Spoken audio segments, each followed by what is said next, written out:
ये बहुत समय पहले की बात है। किसी गांव में एक भिखारी रहता था। भीख मांगने में वह जितना माहिर था उतना ही समझदार भी था। उसका एक शागिर्द था, बिल्कुल ना समझ, पर भीख मांगने का तरीका उसने अपने उस्ताद से ही सीखा था। दोनों का इस दुनिया में कोई अपना नहीं था, इसलिए दोनों साथ ही रहते थे। भिखारी अब बहुत बूढ़ा हो चुका था, जबकि उसका शागिर्द बिल्कुल जवान था। एक दिन किस्मत ने ऐसा चक्र चलाया कि गांव पर एक भयानक तूफान टूट पड़ा। सारे कच्चे घर उजड़ गए। इस तूफान में उनका छोटा सा घर भी नहीं बच पाया। पूरा गांव तबाह हो गया। उन्होंने गांव छोड़ने का फैसला किया।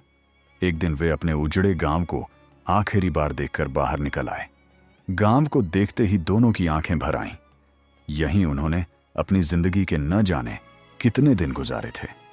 गांव से निकलकर वे रास्ते पर चल दिए और आपस में बातें करते रहे।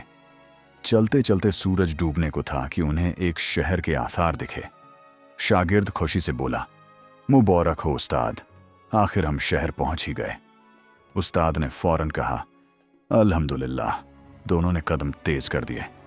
वे चाहते थे कि सूरज ढलने से पहले शहर पहुंच जाए ताकि कुछ खाने पीने का इंतजाम हो सके। वे शहर ठीक उसी वक्त पहुंचे जब सूरज डूब रहा था। शागिर्द थक कर बोला, उस्ताद, मुझसे अब एक कदम भी नहीं चला जाता। खुदा के लिए कुछ खाने का इंतजाम कर लीजिए। उस्ताद ने कहा, अच्छा, तुम यहीं रुको, मैं कुछ लेकर आता हूं। उस्ताद गए और थोड़ी देर बाद कुछ रोटियां और दाल लेकर लौटे। दोनों ने सब्र और शुक्र के साथ खाना खाया, कुएं से पानी पिया और एक पेड़ के नीचे सो गए। सुबह हुई तो उन्होंने भीख मांगने का बाकायदा प्लान बनाया। दोनों निकल पड़े और पूरा दिन भीख मांगते रहे। शाम को वे वापस अपने ठिकाने एक घने पेड़ के नीचे आ गए। वहां पहुंचकर बूढ़े ने कहा, अब हमारे पास कुछ पैसे जमा हो गए हैं। तुम ऐसा करो, बाजार से जरूरी सामान ले आओ। हम जंगल में एक झोंपड़ी बना लेंगे और वहीं खाना पकाया करेंगे। शागिर्द खुशी से बोला, अच्छा उस्ताद, मैं अभी लाता हूं। यह कहकर वह पैसे लेकर बाजार की ओर चल पड़ा। बाजार पहुंचकर उसके दिल में ख्याल आया कि कई दिनों से कोई मीठी चीज नहीं खाई, थोड़ी सी मिठाई ले लेता हूं। यह सोचकर वह एक मिठाई की दुकान पर पहुंचा। उसने पूछा, भाई साहब, लड्डू कितने के हैं? दुकानदार बोला, 1 दिनार का एक। शागिर्द चौंका, 1 दिनार का एक लड्डू? अच्छा, बर्फी कितने की? दुकानदार बोला, हर चीज 1 दिनार की एक।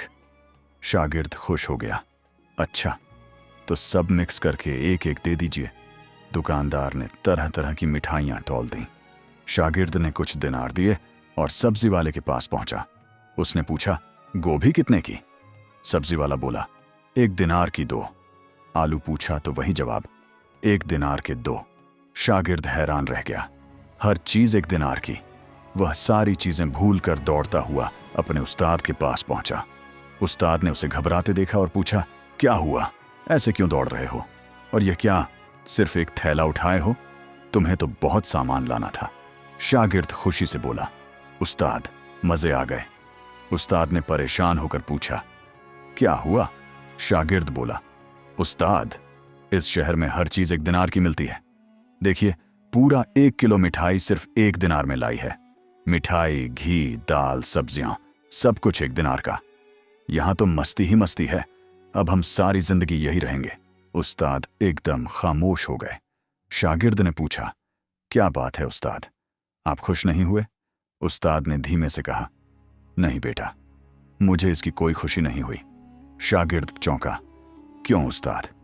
अब तो हम रोज अच्छी चीजें खाएंगे, न पकाने की झंझट, न कोई टेंशन। उस्ताद ने फिक्र से कहा, तुम नादान हो, यहां रहना ठीक नहीं।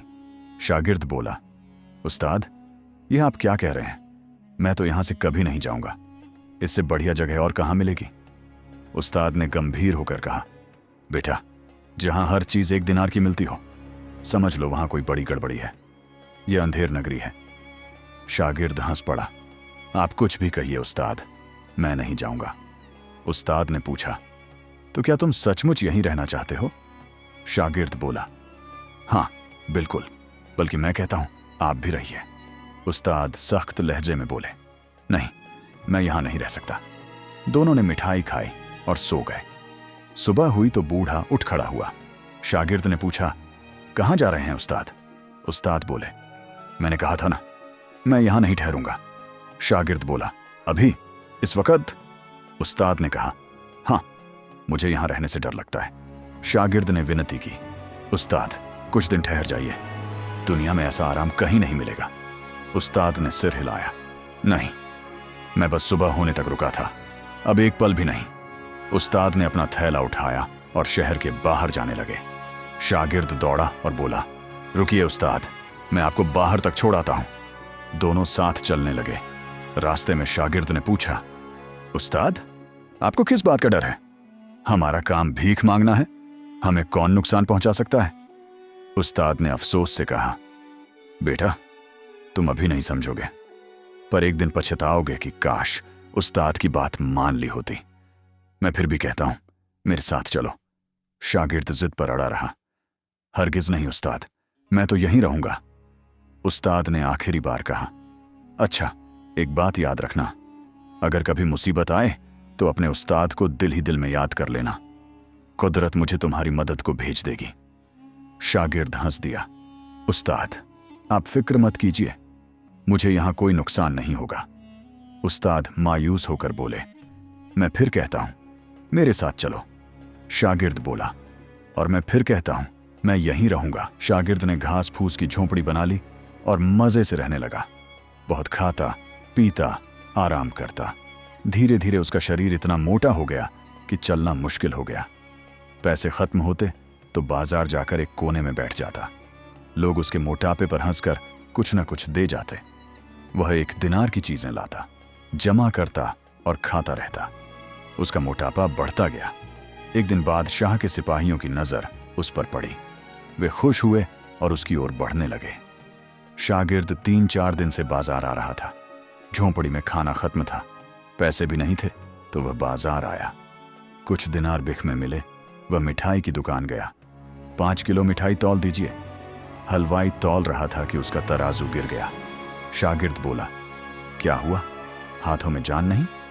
उसी वक्त सिपाही रस्सी का फंदा लेकर पहुंच गए। एक बोला, पहलवान जरा अपनी गर्दन यहां मोड़ो। शागिर्द डर कर बोला, क्यों, क्या बात है? सिपाही बोला, एक कैदी को फांसी देनी है, पर फंदा उसकी गर्दन में नहीं घुसा। बादशाह ने हुक्म दिया है, जिसकी गर्दन में फंदा फिट आए उसे फांसी दी जाए। फंदा उसकी गर्दन में डाला गया और वह बिल्कुल फिट आ गया। सिपाही खुश हुए और उसे जेल ले गए। अब शागिर्द को समझ आया कि उस्ताद क्यों डर रहा था। मगर अब क्या? बादशाह को खबर दी गई कि एक ऐसा आदमी मिल गया है जिसकी गर्दन में फंदा फिट आ गया। बादशाह ने हुक्म दिया, सुबह इसे फांसी दे दी जाए। उस्ताद शहर छोड़कर दूर निकल गए थे। एक दिन अचानक उन्हें अपने शागिर्द का ख्याल आया। वे शहर लौटे। झोंपड़ी मिली, पर शागिर्द नहीं। वे ढूंढते हुए चौराहे की ओर बढ़े। रास्ते में भीड़ जा रही थी। उन्होंने पूछा, क्या हो रहा है? किसी ने कहा, आज एक आदमी को फांसी दी जाएगी। उस्ताद भी भीड़ के साथ चौराहे पहुंच गए। वहां उन्होंने देखा 10 सिपाही एक मोटे आदमी को जंजीरों में जकड़ कर ला रहे हैं। पहले नहीं पहचाना, पर जब शागिर्द की नजर उस्ताद पर पड़ी, वह चीख उठा। उस्ताद दौड़े, ये तुम हो? इस हाल में कैसे? शागिर्द रोते हुए सब बता दिया। उस्ताद ने उसके कान में कहा, तुम्हें बचाने का एक ही तरीका है। जब वे फंदा डालें, तुम कहना, मुझे दो, और मैं कहूंगा, नहीं, मुझे दो। शागिर्द बोला, मैं कुछ समझा नहीं। उस्ताद बोला, जो कहा है वही करना, बाकी मुझे संभालने दो। शागिर्द खुश हो गया। वे चौराहे तक पहुंच गए। शागिर्द को फांसी के तख्त पर खड़ा कर दिया गया। फंदा सामने झूल रहा था। डर उसके दिल में बैठ गया। बादशाह आया। सभी ने नारे लगाए।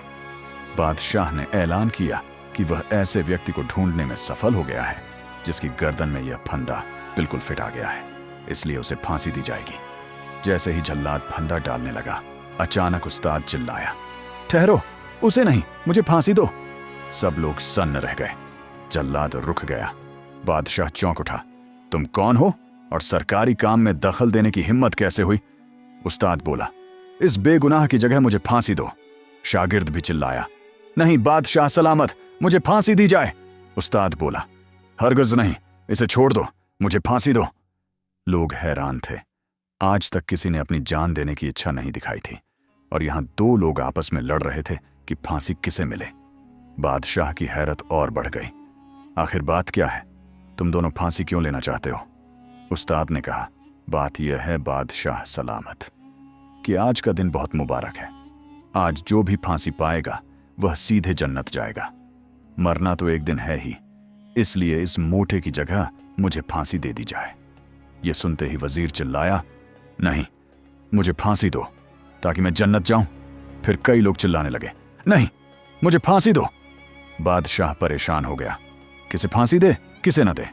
शागिर्द हैरानी से उस्ताद को देख रहा था और भीतर ही भीतर खुश भी था। बादशाह ने सबको चुप कराया और बोला, सबसे ज्यादा हकदार तो मैं हूं। मैं तुम्हारा बादशाह हूं, इसलिए आज फांसी पाकर मैं जन्नत जाऊंगा। सब लोग हैरान रह गए, लेकिन बादशाह का फैसला कोई रोक नहीं सकता था। बादशाह तख्ते की तरफ बढ़ा। जल्लाद नया फंदा लाया, उसे बादशाह की गर्दन में डाला और बादशाह को फांसी दे दी गई। लोग हैरत और डर के मिले जुले जज्बात के साथ यह दृश्य देखते रहे। वजीर और सिपाही बरसों से इसी पल का इंतजार कर रहे थे, यानी बादशाह के मरने का। जब बादशाह मर गया तो उस्ताद और शागिर्द ने मौके का फायदा उठाया, चुपके से वहां से निकल गए और खुदा का शुक्र अदा किया। हमने इस कहानी से मजा भी लिया और एक सबक भी सीखा है। अपने गुरुओं की नसीहत हमेशा फायदा देती है, चाहे शुरू में वह गलत लगे या समझ ना आए। गुरुओं और रहनुमाओं की इज्जत और कद्र करनी चाहिए, क्योंकि वे हमारे लिए नेमत होते हैं। इस कहानी में शागिर्द ना समझ है, मगर उस्ताद एक अक्लमंद इंसान है जो अपनी समझदारी से शागिर्द को फांसी के फंदे से बचा लेता है। ये कहानी हमें सिखाती है कि ज्ञान, होशियारी और गुरु की रहनुमाई जीवन में बहुत अहम है। वीडियो देखने के लिए बहुत बहुत धन्यवाद।